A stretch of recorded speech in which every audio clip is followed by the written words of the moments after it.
설교의 홍수 시대라는 것을 우리는 잘 알고 있습니다.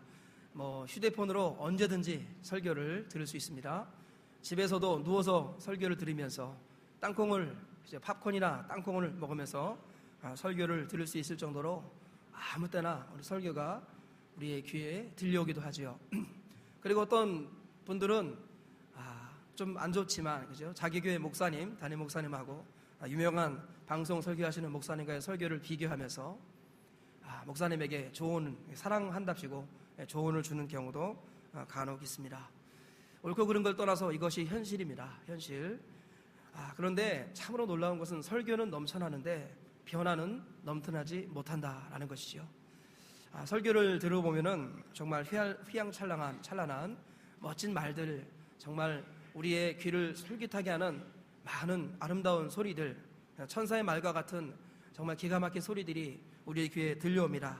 그렇지만 놀라운 것은 우리의 변화는 시간이 가면 갈수록 더 무뎌지고 더 더디어지고 있다는 것이죠. 우리에게 필요한 것은 포장된 말이 아니라 지탱할 힘인데, 아름다운 말은 곳곳에서 울려 퍼지는데 우리 영혼을 이 거친 세상에서 하나님 말씀 따라 살아갈 수 있도록 지탱해주는 그 강력한 힘, 그 힘이 우리 가운데 없다라는 것입니다. 우리 예수 믿는 사람들이 솔직하고 진실해야겠습니다.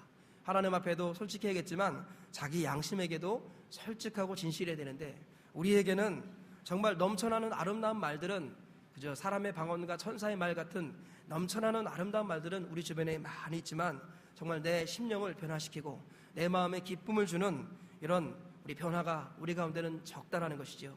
나는 왜 이 변화가 없을까? 성경을 겸손히 읽어보면 정말 초대교회 사람들은 이런 엄청난 변화를 겪으면서 살아왔는데 나에게는 왜 이런 변화가 없을까? 이런 목마름이 우리 가운데 필요하지 않을까요? 조금 전에 우리 찬양이 아니죠? 광고하시는데 우리 4명의 어린이들이 가운데를 가로질러서 왔습니다. 그것을 보면서 저런 무지막지한 녀석들, 예배 중간에 저렇게 부끄러움도 없이 예배당을 가로질러 오다니 예의 없는 녀석들이라고 이렇게 말하시는 분도 계시겠고, 그렇지만 저 같은 경우는 저 친구들이 이 시간에 조금 늦게라도 와서 정말 다행이지 딴 데 갔으면 어쩌을 뻔했을까, 그런 생각이 들어서 마음에 기쁨과 감사가 흘러났습니다. 똑같은 사건을 볼 때도 어떤 사람은 부정적으로 해석하는 사람이 있고 어떤 사람은 하나님의 은혜를 경험하는 그런 사람도 있지요. 이런 차이가 어디에서 비롯될까요? 그죠? 이런 차이가 어디에서 비롯될까요? 바로 성령 충만함이 그 답이라는 것입니다. 사도 바울은 에베소서 5장 18절에서 술 취하지 말라, 이는 방탕한 것이니 오직 성령의 충만함을 받으라. 한번 따라 뵙겠습니다. 술 취하지 말고 오직 성령의 충만을 받으라. 사도 바울이 왜 오직이란 말을 여기서 썼을까요? 오직. 술 취하지 말라는 것은 세상에 취하는 걸 말하겠죠. 세상에 취하지 않는 비결, 오직 성령으로 충만함을 받아야 한다라는 것, 이것이 사도 바울의 외침이고 오늘 본문에서도 우리 주님께서 동일한 이야기를 하고 있습니다. 나중에 더 얘기하겠습니다만 오직 성령이 너에게 임하시면 너희가 제대로 변화될 것이다. 따라 읽겠습니다. 오직 성령이 너희에게 임하시면. 만약에 이 성령께서 우리 가운데 임하시고 그저 우리가 말하는 이 성령이 어떤 분인가 제가 좀 이따 말씀드리겠습니다만, 이 성령께서 우리 가운데 강력하게 임재하실 때 비로소 변화가 되는 것입니다. 예수님을 믿는다 할지라도 성령께서 강력하게 임하지 않으시면 살았다 하나 죽은 이름을 가진 자밖에 되지 않습니다. 예수님을 믿는다고는 말하지만 그러나 맛을 잃어버리고 사람들에게 짓밟히는 사람이 될 수 있다는 것입니다. 이것은 우리 지금의 성도들만을 두고 말하는 게 아니라 사도 바울과 같은 정말 그저 예수님 다음으로라고 표현해도 별로 이렇게 싫어할 사람이 별로 없을 정도의 탁월한 영성과 지성과 능력을 겸비했던 사도 바울조차도 성령의 충만함을 덧입지 않을 때는 그도 괴로워하고 아주 죽을 것 같은, 그래서 자기 몸을 일컬어서 사망의 몸이다라고 말할 정도로 괴로워하고 힘들어했다는 것을 우리는 성경을 통해서 보게 됩니다. 그래서 로마서 7장 18절 이하에 보니까 내 속 곧 내 육신에 선한 것이 거하지 아니하는 줄 아노니 원함은 내게 있으나 선을 행하는 것은 없노라. 내가 원하는 바 선은 행하지 아니하고 도리어 원하지 아니하는 바 악을 행하는도다. 만일 내가 원하지 아니하는 그것을 행하면 이를 행하는 자는 내가 아니요 내 속에 거하는 죄니라. 그러므로 내가 한 법을 깨달았노니 곧 선을 행하기 원하는 나에게 악이 함께 있는 것이로다. 내 속 사람으로는 하나님의 법을 즐거워하되 내 지체 속에서 다른 한 법이 내 마음의 법과 싸워 내 지체 속에 있는 죄의 법으로 나를 사로잡는 것을 보는도다. 오호라, 나는 곤고한 사람이로다. 이 사망의 몸에서 누가 나를 건져내랴. 사도 바울이 자기 마음속에 두 존재가 있다는 걸 알았습니다. 속사람과 겉사람. 자기 속사람은 하나님의 법을 즐거워하고 선한 일을 사모하지만 자기 겉사람, 육에 속한 사람, 성령과 상관없는 육신에 있는 자신의 옛사람은 죄를 행하기를 즐거워하는 것인데, 이 두 사람이 서로 싸워야 되는데 싸울 때마다 날마다 진다라는 거예요. 날마다 져가지고 원하는 바 선은 행하지 아니하고 원치 아니하는 바 악을 행한다라는 거예요. 그래서 탄식하며 외치는 거예요. 오호라, 곤고하도다. 이 사망의 몸에서 누가 나를 건져내랴. 이 땅에서 이 사망의 육신을 건져낼 사람은 아무것도 없다라는 것입니다. 그게 끝이면은 예수 믿어도 아무 의미가 없습니다. 근데 그게 끝이 아니라 로마서 8장에서 사도 바울이 바로 이렇게 외치지요. 그러므로 이제 그리스도 예수 안에 있는 자에게는 결코 정죄함이 없나니 이는 그리스도 예수 안에 있는 생명의 성령의 법이 죄와 사망의 법에서 너를 해방하였습니다. 이렇게 육신의 몸에 매여서 원하는 선은 행하지 아니하고 원하지 않은 죄와 악만 행하는 우리 모습을 보면서 절망하는 순간에 우리가 한 분만을 붙들어야 된다는 거죠. 예수 그리스도. 그리고 예수 그리스도의 영이신 성령을 붙들 때, 성령의 법 안으로 들어갈 때 이 사망의 법에서 우리가 해방을 받고 비로소 죄에서 자유를 누리는 것이죠. 죄에서 자유를 누린다는 개념은 무엇입니까? 죄의 용서를 받는다는 개념도 포함되어져. 진리를 알지니 진리가 너희를 자유케 하리라. 그 자유라는 개념은 죄의 용서, 죄의 사함을 말하기도 하지만 더 큰 개념은 뭡니까? 자유라는 것은 죄에서의 자유를 말하는 거예요. 이제 죄를 이긴다라는 것입니다. 우리 인간의 육신으로, 내 육의 노력으로는 죄를 이길 수가 없지만 성령께서 나를 지배하시고 내가 성령의 법 안으로 들어가는 순간에 죄에서 자유를 누려서 죄를 이기게 되는 것입니다. 세상을 이기는 이김은 이것이니 우리의 믿음이라. 그 믿음이 무엇입니까? 내가 그리스도와 함께 십자가에 못 박혀 죽어나니 이제는 내가 산 것이 아니요 내 안에서 그리스도께서 사시는 것인데, 그리스도께서 사시는 것, 그리스도께서 지금 내 안에서 사시는 게 뭡니까? 영으로 오신 그리스도, 그분이 누구신 거예요? 그분이 성령이시라는 겁니다. 우리의 믿음은요, 성령이 내 안에 살게 하시는 것이고 성령이 내 안에서 움직이게 하시는 겁니다. 내 안에서 성령께서 임하실 뿐만 아니라 그분이 내 안에서 살아나시고 내 안에서 움직이실 때 나는 죄의 용서를 경험할 뿐만 아니라 죄에서 자유를 누리게 되는 겁니다. 죄를 이기게 되고 더 이상 죄가 나를 주장하지 못하는 사람으로 변화된다라는 것입니다. 그래서 이 시대 우리에게 필요한 것이 무엇입니까?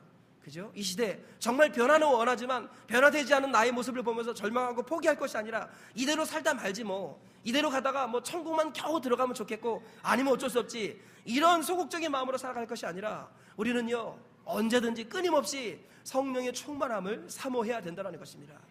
비록 내가 지금 성령의 충만함을 받지 못해서 죄와 싸우다가 죄에 넘어지는 한이 있더라도 주님께로 나와서 포기하지 않고 성령의 충만을 구하며 사모하며 살아가야 한다는 것이죠.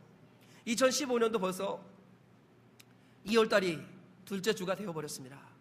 그죠? 우리 전에 했던 결심들 잊혀진 경우도 많이 있고 어떤 분은 결심도 하지 않고 그냥 되는 대로 사시는 경우도 있을지 모르겠습니다. 우리가 다시 한번 우리가 2015년을 앞두고 이제 신정은 지났고 구정이 다가오지 않습니까? 우리가 무엇을 바라봐야 될 것인가? 나를 변화시켜 주실 분은 성령님밖에 없다는 것. 그러니까 성령도 그냥 성령이 아니라 능력으로 임하신 성령, 나를 붙들어 주시는 강력한 성령, 그분이 내게 임하셔야만이 된다는 것입니다. 그래서 오늘 본문에서 예수님께서는 성령의 세례를 말씀하셨어요. 5절 말씀 보니까 요한은 물로 세례를 베풀었으나 너희는 몇 날이 못되어 성령으로 세례를 받으리라. 너희는 몇 날이 못되어 성령으로 세례를 받으리라. 성령 받는 게 아니라 뭐라 그래요? 성령으로 뭘 받는다고요? 세례를 받는다는 거. 원어로 보면요 침례입니다. 침례. 우리 장로교에서는 침례를 안 하기 때문에 침례라는 말을 별로 안 좋아하는데 저는 어렸을 때 침례교회를 다녔었어요. 침례교회는 목숨을 걸고 침례를 얘기합니다. 그래서 성경도 다 침례로 번역을 하고 원어를 보면 세례가 아니라 침례입니다. 너희가 성령으로 침례를 받으리라. 이게 무슨 말이에요? 그냥 성령을 껄쩍껄쩍 조금씩 받는다는 게 아니라 성령에 잠겨버린다, 이런 말입니다. 침례가 물속에 잠기는 거 아니겠습니까? 성령으로 잠길 것이다. 성령께서 너희에게 부어져서 머리끝부터 발끝까지 전부 다 성령이 너희를 잠글 것이다. 성령이 너희를 완전히 뒤덮을 것이다.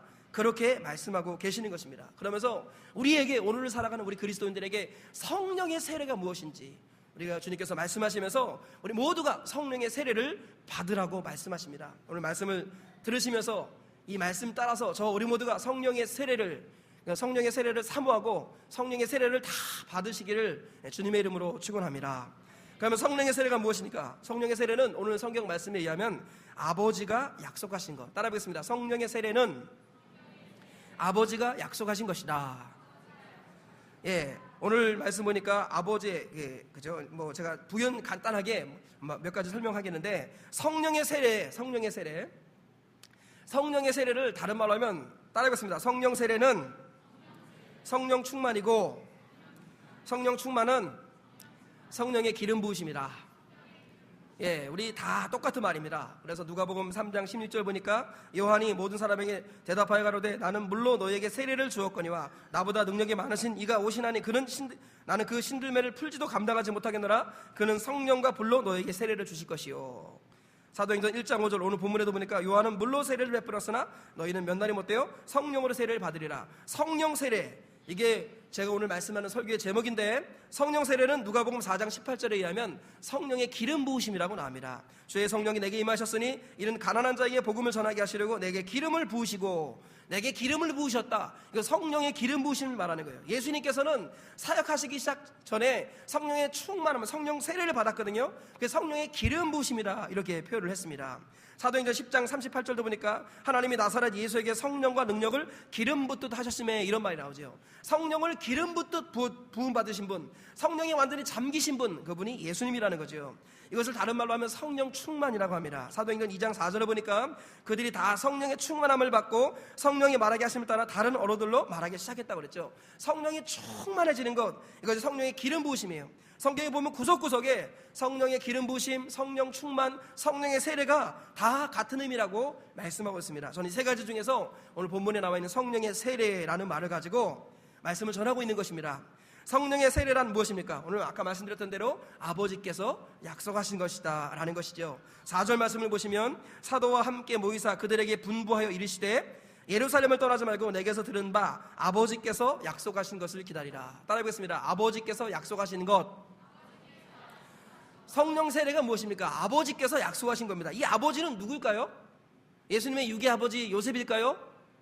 이 아버지는 성부 하나님이십니다. 이해가 되시면 아멘 하시기 바랍니다. 성부 하나님께서 약속하신 것, 그게 뭐라는 거예요? 성령뿐만 아니라 성령의 세례라는 거죠. 하나님께서 약속하신 것은 성령의 세례라는 겁니다. 그래서 이스라엘은 이 아버지께서 약속하신 것을 기다리라, 이것은 우리는 잘 모르는데 이스라엘 사람들은 다 아는데, 이게 절기 용어입니다. 전에도 제가 한번 말씀드렸습니다만, 우리 설빔, 떡국, 까치까치 설날, 이런 것들은 다 설날에 쓰는 용어들이잖아요. 그죠? 설날에 쓰는 용어, 세배, 이런 것들. 마찬가지로 아버지께서 약속하신 것을 기다리라 라는 것은 이스라엘 백성들이 무교절과 오순절 사이에서 이 절기 때 쓰는 표현들입니다. 이스라엘 사람들은요, 무교절 때, 지난번에 설교했습니다만, 무교절 때 누룩 있는 빵을 먹습니까? 누룩 없는 빵을 먹습니까? 누룩 없는 빵을 먹죠. 누룩이라는 게 뭐예요? 바리새인의 교훈, 그죠? 우리 썩어질 죄악들, 이런 것들이 누룩이라고 그랬잖아요. 이 누룩 없는 빵을 먹어야 된다고 그랬습니다. 이 누룩 없는 빵, 그러니까 이스라엘 백성들은 6월절, 1월 14일 6월절이고 1월 15일부터 무교절이 시작되는데, 이 무교절에 이스라엘 백성들은 반드시, 그죠? 무교병, 누룩을 섞지 않은 빵을 먹었습니다. 그러면서 그들은 누룩을 섞지 않은 빵을 히브리어로 마차라고 합니다. 따라해보세요. 마짜라는 말이 히브리. 근데 이게 동사로는 찾았다, 이런 말이에요. 명사로는 마짜, 무교병, 그죠? 누룩 섞지 않은 빵, 마짜. 동사로는 찾았다, 이런 말이에요. 이게 무슨 말이냐면은 이스라엘 백성들은 이 무교절, 이런 절기 때 게임을 합니다. 게임. 우리는 술래잡기, 꼭꼭 숨어라, 머리카락 보인다, 그리고 무궁화 꽃이 피었습니다. 저희 집에서 하는 대표적인 게임 2게임인데, 이스라엘 백성들은 그래서 그 무교병을 가지고 이 명절에 게임을 합니다. 어떤 게임을 하냐면, 아버지가 커다란 무교병을, 이렇게 둥그란 무교병이 있습니다. 이 무교병을 반으로 쭉 찢습니다. 아주 하나는 흰 세마포로 쌓아두고, 다른 하나는 또 흰 세마포에 싸가지고 어떻게 하냐면은 아버지가 숨겨놓습니다. 숨겨놓으면은 그 아이들이 찾아야 됩니다. 이렇게 아버지가 아이들이 모르는 곳에 무교병을 숨겨놓으면 아이들이 부지런히 찾아다닙니다. 그런데 아이들이 잘 못 찾습니다. 그럼 아버지가 힌트를 줍니다. 어디 왜 있다 찾아봐라 하면은 아이들이 찾아가서 막 달려가서 그 세마포에 쌓인 흰색 세마포에 쌓인 그 무교병 맞자를 찾아냅니다. 그러면 맞자! 아빠 맞자 여기 있어요. 맞자 찾았다 라는 말이라고 그랬잖아요. 찾았어요 하고 아버지한테 가지고 옵니다. 그럼 아버지가 잘했다 하면서 아버지가 내가 이제 조만간에 오순절이 올 것인데 그 오순절 날에 내가 너에게 선물을 주마. 이게 유대의 전통입니다. 그래서 이 아버지께서 약속하신 것을 기다리라 라는 것은 예수님께서 유대의 절기를 인용해서 하신 말씀이에요. 그래서 이건 굉장히 의미가 있습니다. 예수님께서 십자가에 못 박히셨을 때 일컬어서 성전 휘장이 위에서 아래로 둘로 찢어졌죠. 근데 휘장은 예수님의 육체라고 히브리에서 말씀합니다. 예수님께서는 십자가에 못 박히심으로 자신의 육체를 둘로 찢으신 겁니다. 마치 그 맞자라는 무교병을 둘로 찢듯이 예수님께서 십자가 위에서 몸이 찢겨졌습니다. 그죠? 우리를 위해서 살갗피를 찢으셨죠. 그러고 나서 세마포에 싸서 무덤에 두었습니다. 그래서 니고데모와 그 다음에 아리마다 요셉이 예수님의 시신을 장사 지내면서 흰색 세마포에 싸서 무덤에 넣었습니다. 근데 여자들이 일어나서 안 씻고 첫날에 가보니까 무덤에서 예수님을 발견했습니까? 못 발견했습니까?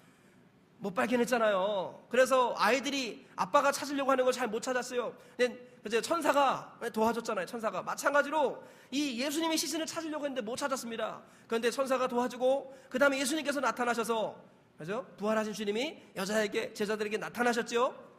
똑같은 표현이라는 겁니다. 예수님께서 우리 위해서 맞자 찾은 바 되신 거예요. 하나님께서 드러내어 주셔가지고 예수님을 우리에게 보여주셨습니다. 그리고 40일 동안 하나님 나라 일을 말씀하시고 나서 예수님께서 승천하시기 전에 아버지께서 약속하신 것을 기다리라. 몇 날이 못 돼요? 너희는 성령으로 세례를 받으리라. 이렇게 말씀하신 거예요. 아버지께서 약속하신 것, 유대인들이 자녀들에게 약속한 그것을 오순절 날에 주었거든요. 예수님도 말씀하시는 겁니다. 조만간에 오순절 날이 이를 것이다. 그때 내가 아버지께서 약속하신 것을 너희에게 보낼 것이다 라고 말씀하신 겁니다. 성령의 세례는 바로 이와 같이 아버지께서 약속하신 것이고, 약속한 것을 아버지는 주십니까 안 주십니까? 아버지는 반드시 주신다라는 거예요. 오순절 날이 이름에 제자들과 120명의 제자들과 우리 예수님을 따르는 사도와 제자들이, 여자들이 모여서 저녁 기도에 힘썼지요. 그건 뭘 기도한 겁니까? 오순절 날에 하는 기도, 아버지께서 약속하신 성령을 보내주십시오, 아버지께서 약속하신 선물을 보내달라는 이 한 가지 기도만 했다라는 것입니다. 성령의 세례는 아버지께서 약속하신 것이다 라는 것이죠. 그러므로 우리 예수님 믿는 사람들이 이것을 명심해야 됩니다. 성령의 세례는 아버지께서, 우리 하나님 아버지께서 우리에게 약속하신 거고, 이 약속하신 것은 하나님께서 약속하셨으므로 하나님은 약속에 매이시는 겁니다. 만약에 하나님이 약속하셨는데 지키지 않는다, 그러면 뭐예요? 하나님이 아닌 겁니다. 하나님이 약속하셨고 우리가 그 약속의 자리에 나아가서 기다리기만 하면 그 성령은 우리에게 임하시는 것이죠. 아버지의 약속이기 때문인 겁니다. 그래서 아버지께서 약속하신 것을 기다리라 그렇게 말했습니다. 그러므로 우리가 반드시 이 사실을 기억하고 우리가 예배당에 모일 때마다 어떻게 하겠습니까? 아버지의 약속하신 것을 우리에게 부어주옵소서, 이렇게 기도할 수 있어야 된다는 것입니다. 성령의 세례를 받는 비결이 바로 그것입니다. 아버지께서 주기로 약속하셨다는 것, 이것을 일단 믿어야 된다는 거예요. 이것을 믿은 다음에 어떻게 하겠습니까? 예루살렘을 떠나지 말라고 그랬습니다. 오늘 4절 다시 보니까 사도와 함께 모이사 그들에게 분부하여 이르시되 예루살렘을 떠나지 말고, 따라하겠습니다. 예루살렘을 떠나지 말라. 예루살렘을 떠나지 말라고 그랬습니다. 누가복음 24장 49절에도 동일한 표현인데, 볼지어다 내가 내 아버지께서 약속하신 것을 너희에게 보내리니 너희는 위로부터의 능력이 입혀질 때까지 이 성에 머물러 있으라. 이 성이 누구예요? 예루살렘이라는 거예요. 예루살렘 성에 머물러 있어야 된다는 것. 성령, 약속하신 성령을 받는 비결이 뭐예요? 예루살렘을 떠나지 말아야 되는 겁니다. 근데 예루살렘이 어디입니까? 지금으로 말하면 예루살렘은 바로 교회라는 것입니다. 하나님께서는 왜 교회 밖에 구원이 없습니까? 교회 밖에는 성령께서 임하지 않으신다라는 거예요. 하나님께서는 교회 안에 머물러 계시는 그 사람에게 약속하신 성령을 보내주신다라는 것이죠. 그럼 교회 안에서 우리가 무엇을 하며 기도해야 되겠습니까?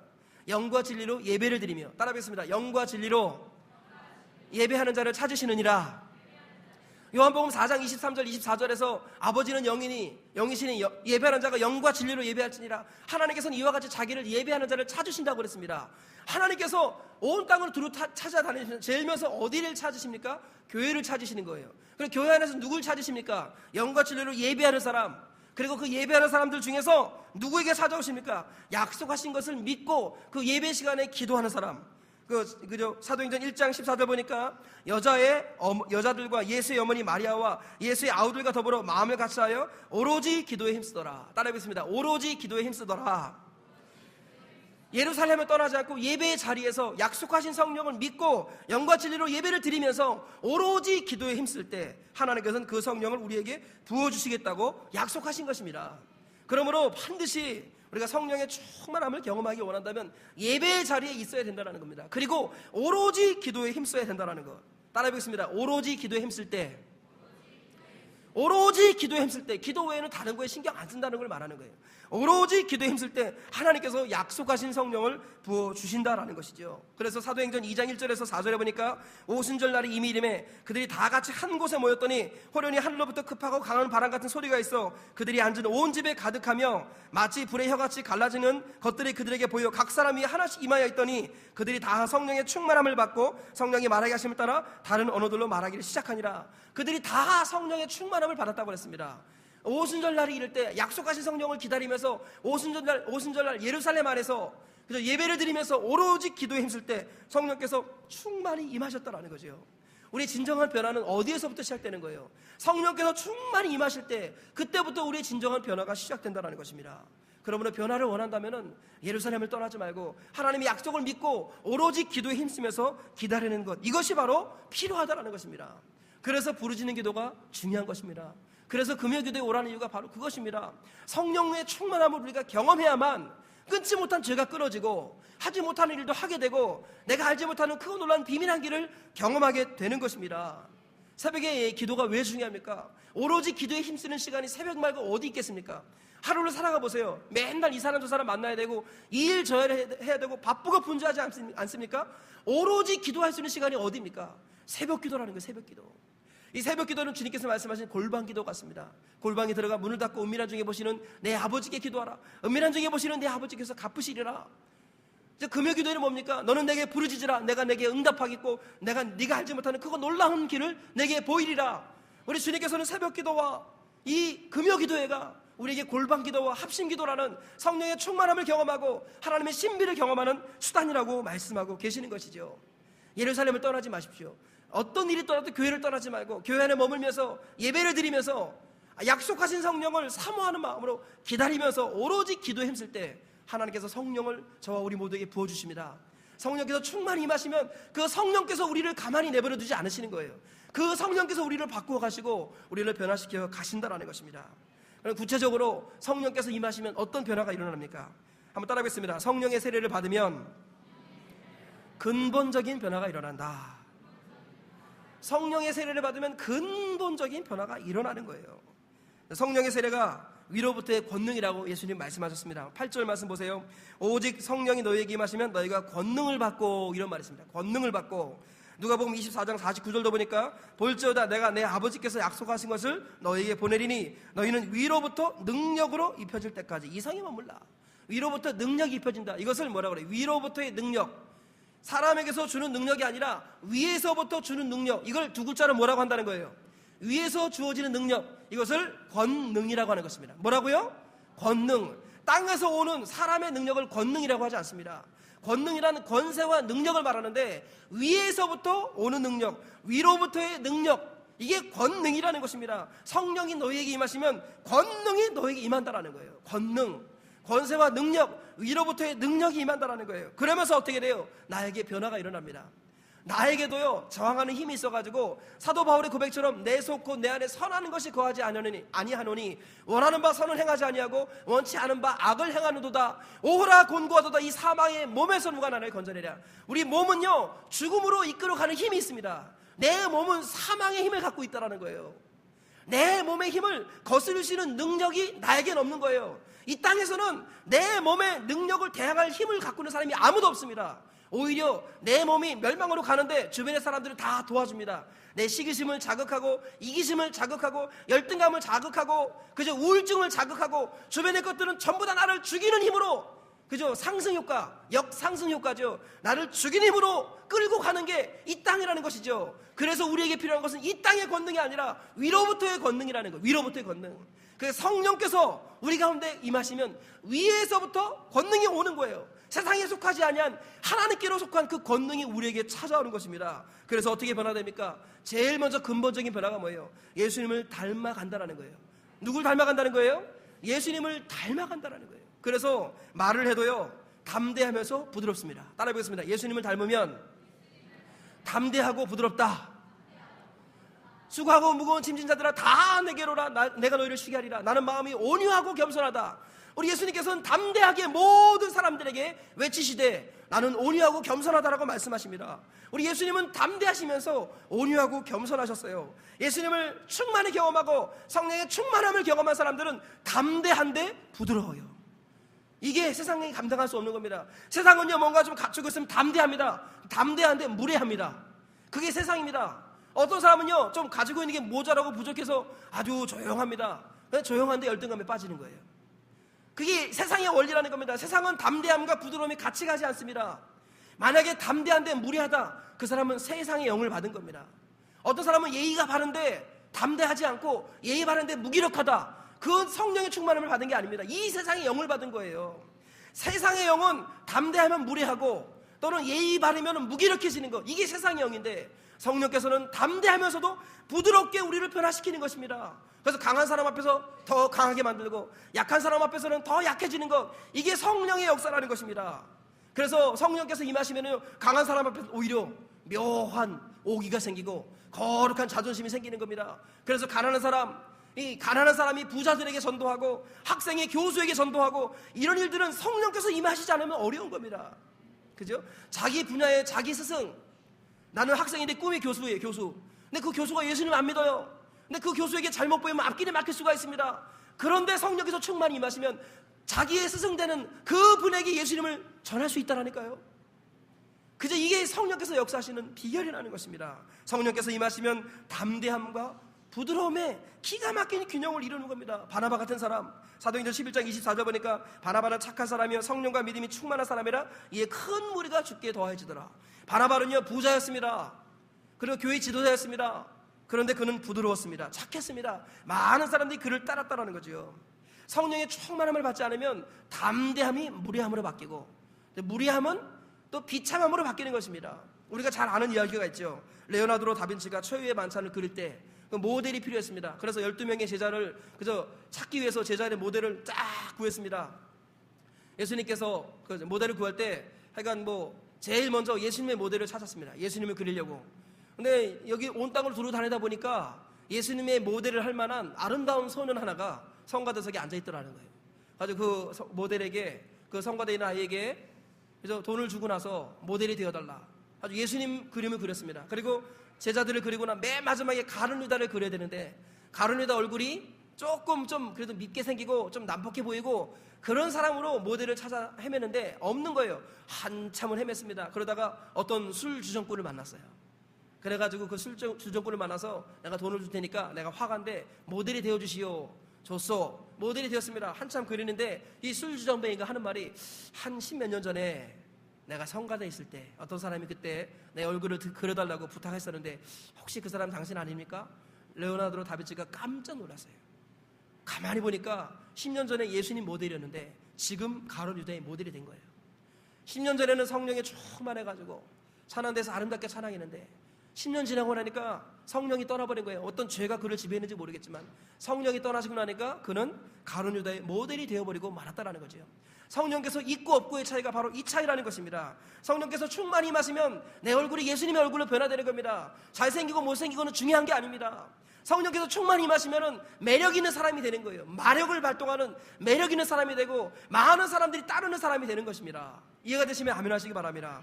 그리고 성령께서 충만히 임하시면 지혜와 역량이 강화됩니다. 따라하겠습니다. 지혜와 역량이란 말이 어렵죠. 지혜와 재능이 강화되는 거예요.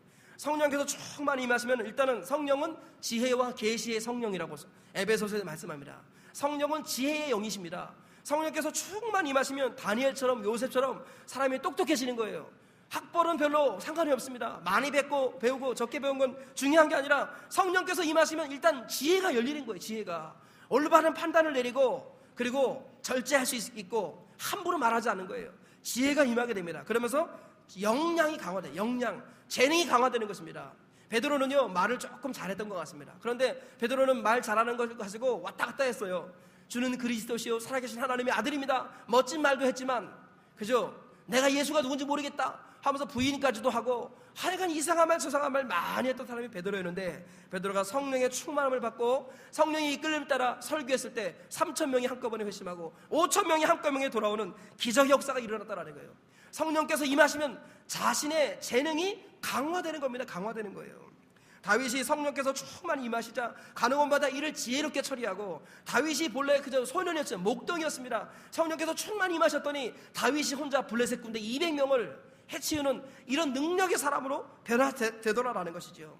성령께서 충만히 임하시면 지혜가 임하면서 역량, 개인의 재능이 강화되는 거예요. 강화되는 거예요. 전에도 말씀드렸습니다만 연관이 있어서 한 번 더 말씀드리고 싶습니다. 이건호 목사님이라는 분이 간증하신 이야기인데요. 이분이 전도사 시절에 어느 교회 전도사로 부임을 했습니다. 그런데 열심히 우리 대학 청년부 전도사로 부임을 했는데 대학 청년부가 한 20-30명 남짓 조금밖에 안 모였습니다. 교회는 제법 큰데 청년들이 안 모이더라는 거예요. 그래서 막 기도하는데 그중에 한 아이가 전도사님 우리 교회에 어떤 아이를 전도하면 대학 청년부가 금방 부흥할 겁니다. 이게 무슨 말이냐? 우리 교회 중학생부터 고등부 일까지 6년 동안 회장을 맡으면서 교회를 열심히 섬겼던 자매 하나가 있는데 이 자매가 대학에 떨어져 버렸어요. 그래서 시험에 들어서 교회를 안 나오는데 그 이후로 대학 청년부 수가 줄고 중고등부도 수가 줄고 그러더라라는 거예요. 그래서 이 친구를 전도해야겠다 싶어가지고 전사님이 찾아갔습니다. 찾아갔는데 이 친구가 전사님이 그죠? 띵동 눌렀는데 슬리퍼를 끌고 왔어요. 슬리퍼를 끌고. 왜 오셨어요? 아, 나 새로운 전도사인데 알아요. 분위기 보니까 전도사구만 뭐. 가세요. 볼 일 없어요. 야, 너 왜 그러냐? 가시라니까요. 야, 왜 그러냐? 한번 나한테 얘기해봐라. 아니, 제가 중학생 3년, 고등학생 3년 회장으로 교회를 위해서 목숨 바치고 정말 어려운 사람 도와주고 있는 재능 없는 재능 다 발휘해서 교회를 섬기는데 그때 저랑 같이 중고등부 섬기던 애들 땡땡이 맨날 예배에 빠지고 교회 와서 뒤에서 몰래 수군수군대고 가끔씩 예배당 저 구석에 가서 담배 피고 이런 애들은 대학 다 들어가는데 저는 대학 떨어졌어요.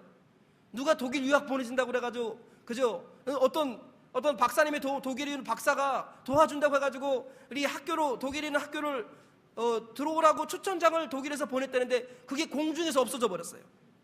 그래가지고 길이 다 막혀버리고 어떻게 내가 하나님께 이렇게 충성했는데 이러실 수 있냐고 그러면서 막 따지는 거예요.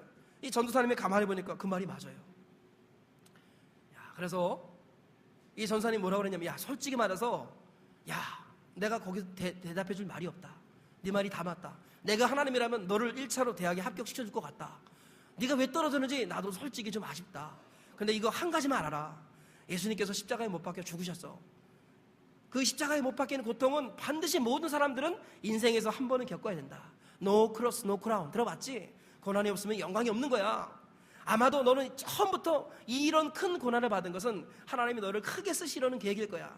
먼저 학교 들어갔던 그 친구들 땡땡이 치면서도 술 담배 하면서도 학교 들어간 친구 그 친구들은 나중에 고생을 직사게 할 거다. 너는 하나님께서 특별히 쓰시려고 먼저 그 고난을 받게 하시는 거야. 이 친구가 그 말에 획 했습니다. 그래가지고 아니 그러면 어떻게 하면 되죠?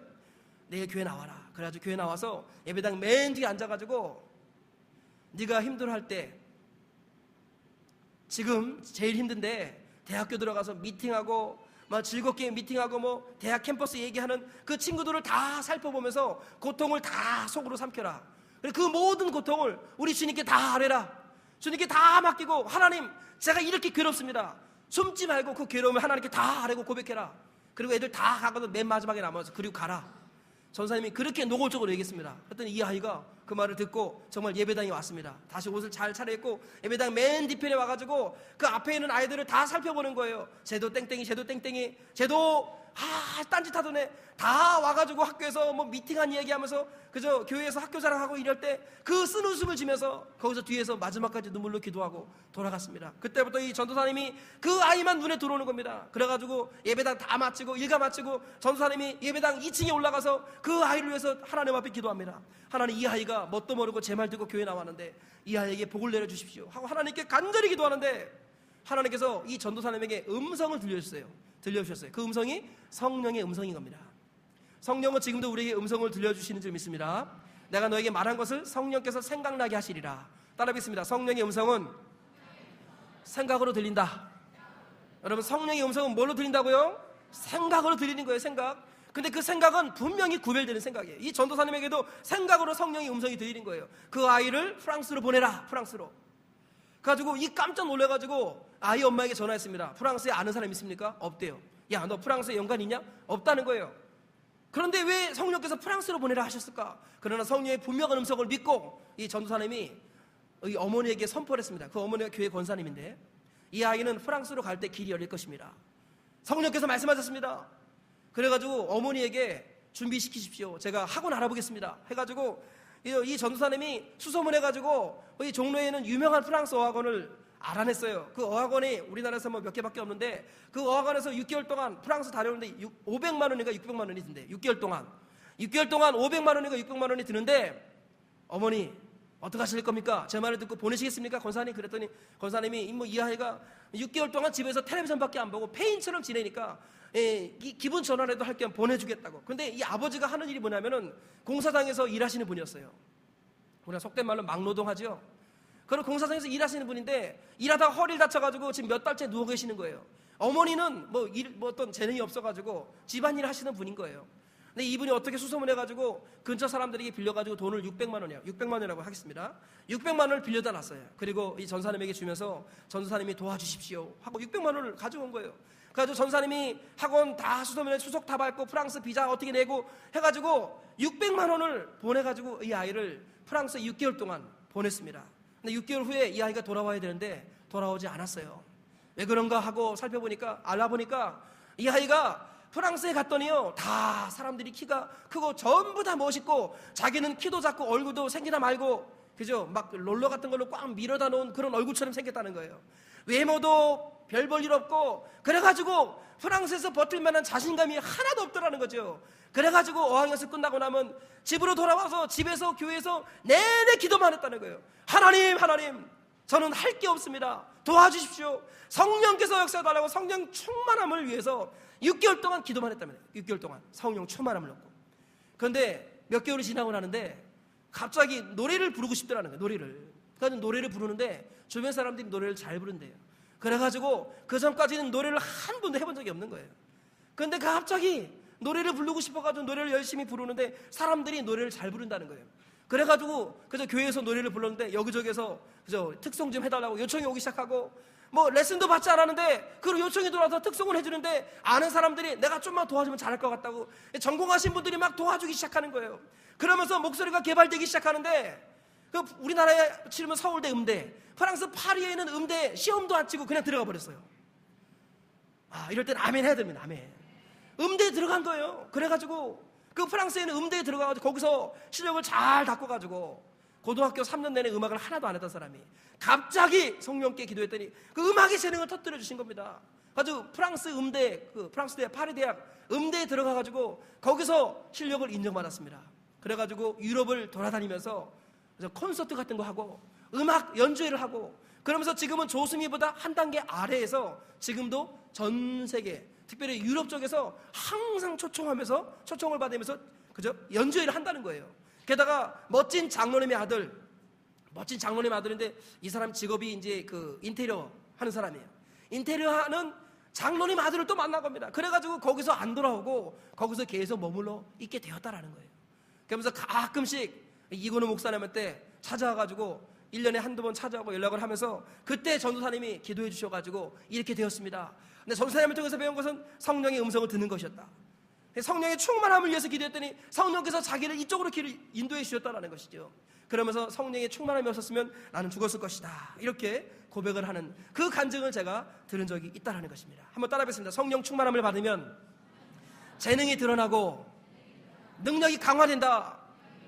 여러분, 우리 지금 그저 우리 속된 말로 공부 잘하면 다 서울 가고 공부 잘하면 대구로 가고 그런다는 얘기를 제가 들었습니다. 근데 그게 공부 잘해서가 아닙니다. 정말로 하나님께서 우리 가운데 임하시면은요, 여러분 가운데는 능력과 재능이 다 드러납니다. 그러면 서울로 가는 게 아니라 세계로 갑니다. 세계로. 이럴 때 우리 학생들 아멘 하시기 바랍니다. 아멘. 여러분들 그냥 어렸을 때부터 또 집안 내내 우리 집은 이렇게 살아왔어요. 우리는 이 가난의 늪을 벗어날 수 없어요. 나는 이렇게 살아왔어요. 그게 아니라는 것입니다. 성령께서 우리 가운데 임하시면 충만해지면은 땅 끝으로 가서 내 증인이 될 것이다. 그죠? 박종범, 저 경기도 광명시 철산동, 서울에서 태어났지만 철산동에서 살았습니다. 상습 침수 지역 1년에 물난리를 매년 겪고 크게는 3번 겪었다고 그랬죠. 한 번 물난리를 겪었을 때 방송에서 저희 집이 나왔습니다. 지붕이 떠내려간 저희 집이 방송에서 9시 뉴스에 나온 적이 있습니다. 그죠? 지붕이 떠내려간 적 본 적 있습니까?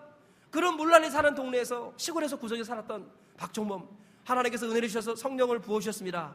그리고 저 멀리 이 자인까지 와가지고 생명의 말씀을 전하는 하나님의 사람이 되었습니다. 여러분, 어떤 사람이 제가 자인에 오니까 아니 서울에서 어떻게 자인까지 오셨어요?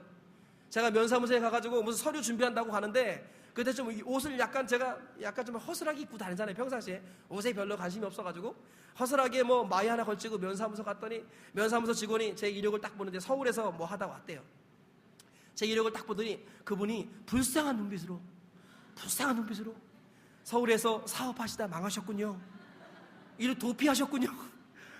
그죠? 아주 얼마나 불쌍하게 저를 보든지 그 눈빛을 이해를 못했어요. 왜 저렇게 나를 보지? 나중에 보니까 서울에서 살다가 제가 들은 얘기예요. 서울에서 살다가 좀 어려워지면 이쪽으로 막 숨어오고 그런 사람이 동네에 종종 있었나 봐요. 저를 그렇게 보시는데 이제 나중에 제가 이제 얼마 전에 하여간 제가 우리 자인면 복지위원회 위원장인 거 아십니까? 제가 자인면의 복지위원회 위원장이 됐어요. 제가 위원장. 아주 이 자매가 제가 맨날 왔다 갔다 하는데 그냥 이렇게 어렵게 지내는 분인 줄 알았더니 제가 복지위원장이 돼가지고 깜짝 놀라가지고 아니 복지위원장이셨냐고. 네? 지금 제가 그렇게 바뀌어버렸습니다. 근데 제가 복지위원장 된 거는 자인교회 담임 목사이기 때문입니다. 다른 건 아무것도 없고. 어쨌든요, 성령께서 우리 가운데 충만히 임하시면은 우리 모두 자기 분야에서 세계 최고가 됩니다. 자기 분야에서 은사와 능력이 개발되는 거예요. 없던 능력이 막 나타나고 있던 능력은 더 강화되고 성령께서 우리 가운데 강력하게 임하시면 우리 인생은 놀랍게 변화된다는 거예요. 여기 아이들 보십시오. 만약에 이 아이들이 어렸을 때부터 성령을 경험하면 이 아이들은 놀라운 아이들로 다 바뀌는 거예요. 이 아이들이 이 땅을 변화시켜 하나님의 사람으로 이 자인면 여기가 저 하양보다 저 경산보다 저 진량보다 더 나아질 줄 믿습니다. 여러분 옛날에 여기가 더 나았다면서요. 뭐 하자경 그랬다며요. 하양, 자인, 경산. 지금 경하자인가요? 경산이 최고고 하양이 두 번째고 자인이 그죠? 뭐라 그러죠? 꼬락지? 하여간 자인이 맨 마지막이라고 그러죠. 그런데 하나님께서 이 땅 가운데 성령을 부어주시고 성령의 기름 부음 받은 사람이 세워지면은 이 땅이 변화가 되는 겁니다. 저는 자인의 도시가스가 들어온 게 자인 교회 때문인 줄 믿습니다. 어떤 분은 뭐 최경환 때문이라고 그러는데 최경환님 때문이라고 그러는데 하나님께서 우리를 도우시려고 그를 세워주신 겁니다. 그죠? 도시가스가 들어오고 이제 고층 이제 5층 엘리베이터 막 건물이 들어서죠. 이건 시작에 불과합니다. 때가 되면 여기에 우리 교회 어떤 형제가 20층짜리 아파트를 세울 줄 믿습니다. 그런 날이 옵니다. 여러분 이 땅에 그저 어떻게 하면 이 땅을 벗어날까? 그게 아니라는 거예요. 에이자 부피의 이야기를 우리는 기억해야 됩니다. 에이자 부피라고 상간마을에 사는 가난한 노인이 있었습니다. 아내와 아이를 어렸을 때 잃고 나서 절망에 빠져서 자살을 생각했다가 삶의 목표를 하나 찾았어요. 그 목표가 뭐냐면은 산 전체가 다 황무진 겁니다. 이 사람이 뜻을 정했던 게 뭐냐? 매일 도토리 100개씩을 심어야겠다. 매일 도토리 100개씩. 에이자 부피라는 이 할아버지가 이 중년의 신사가 가족을 다 잃어버리고 자살할까 하다가 버티고서 한 가지 목표, 이 마을과 이 산지를 위해서 내가 할 수 있는 것은 매일 도토리를 100개씩 심겠다. 그리고 매일 도토리를 어떻게든 구해가지고 100개씩 심었습니다. 매일매일 100개를 심었는데 20년이 지나니까 그 도시와 그 산이 전체가 다 웅장한 숲으로 이루면서 그때는 아무도 없고 자기만 살던 그 동네에 2만 명이 넘는 사람들이 모여 살면서 지금은 풍요로운 도시가 되었습니다. 매일 도토리를 100개 심으면서 그 땅을 섬겼을 때 그 땅이 낙원으로 변화되더라라는 것입니다. 우리가 성령의 충만함을 받으면 큰 것에 욕심을 부리는 것이 아니라 본질에 집중하는 것입니다. 지금 내가 서 있는 이 땅, 여러분, 꽃은 자기가 피울 곳을 선택하지 않습니다. 꽃은 그냥 떨어진 그 자리에서 열매를 맺는 게 꽃입니다. 빛이 피우는 게 꽃이라는 거예요. 여러분, 내가 어디 가고 싶다고, 내 목표는 어느 지역이다, 그게 아닌 겁니다. 지금 여러분 서 있는 그 자리가 땅끝이고, 여러분 서 있는 그 자리가 꽃을 피우고 열매를 맺을 곳이라는 거죠. 성령께서 임하시면 내가 서 있는 이 자리에서 꽃을 피우리라는, 내가 서 있는 이 자리, 이 가정, 이 교회를 섬기겠다는 마음이 성령께서 우리 가운데 주어주시는 거예요.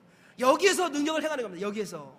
그리고 때가 되면 성령께서 그를 예루살렘으로 옮기시고 사마리아로 옮기시고 온 유대로 옮기시고, 그리고 때가 되면 땅끝으로 옮기시는 거예요. 주님이 어디로 옮겨두시든지 안에 중요한 건 뭐예요? 성령께서 나와 함께 하시고 성령의 충만함을 우리가 누리고 산다면 어디를 가든지 내 주에서 모신 그곳이 하늘나라가 되는 것이고, 그 땅이 하나님을 섬기는 나라로, 하나님의 사람들로 변화되는 것입니다. 저와 우리가 무엇을 구해야겠습니까? 성령의 충만, 그거 외에는 답이 없습니다. 목사가 아무리 소리질러 외쳐도 성령께서 역사하시지 않으면 안 되기에 저는 오늘 이 자리에서 성령의 충만함을 구했습니다. 저와 우리 모두가 이와 같은 변화를 꿈꿔야 됩니다. 한번 따라 하겠습니다. 우리는 아직 성령 충만을 받지 못했다. 여기서부터 시작돼야 됩니다. 우리는 지금 성령 충만을 받았습니까? 못 받았습니까? 아직은 못 받은 거예요. 성경적으로 봤을 때 솔직히 말해서 우리는 아직 성령 충만을 못 받았습니다. 우리가 성령 충만 받았으면 이렇게 안 되는 거예요. 이렇게 변화가 더딜 수가 없습니다. 남들이 잘 되는데 질투할 수가 없어요. 아이들이 올라왔을 때 이 아이들을 보고 불평할 게 아니라 이 아이들을 보내주셔서 감사합니다라는 이런 감동이 터져 나와야 되는데, 우리는 예배 방해한다고 아이들을 몰아내려고 하는 이 본성이 우리 가운데 있다면 우리는 아직 성령 충만함을 받지 않은 것입니다. 우리는 겸손히 여기서부터 시작돼야 됩니다. 하나님, 아직 저는 성령 충만함을 모릅니다. 예수님 믿고 성령이 내 안에 계신 건 알겠지만 그분이 기름 부으심으로 내게 임하진 않으셨습니다. 위로부터의 능력, 권능이 저에게는 없습니다. 하나님, 이것을 주시옵소서. 다 같이 성령의 충만함을 구하고 이때를 사모하면서 아버지가 약속하신 것을 믿고 기다리면서 예루살렘을 떠나지 말고 위로부터의 권능을 오로지 기도의 힘쓰므로 받아내시는 저와 우리 모두가 다 되시길 주님의 이름으로 축원합니다.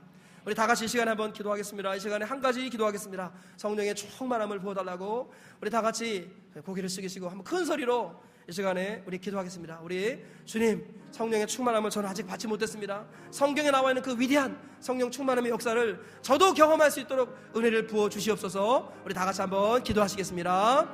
하나님 아버지, 감사합니다. 하나님께서 우리 가운데 역사하셔서 우리가 성령의 충만함을 받기를 사모합니다. 성경을 아무리 살펴보아도 우리는 사도들이 받았던 그 성령의 충만함을 아직 받지 못했다는 것을 하나님 고백합니다. 우리가 예수님을 믿기에 성령이 아니고서는 누구든지 예수를 주로 시인할 수 없다고 말씀하셨습니다. 그러므로 우리는 이미 거듭난 자의 성령이 우리 가운데 계시는 줄 믿습니다. 그러나 우리는 성령의 충만함, 위로부터의 권세와 능력, 그것을 입지 못했다는 것을 이 시간에 고백합니다. 하나님, 불쌍히 여기시고 긍휼을 더하여 주셔서 우리에게 성령의 충만함을 덧입혀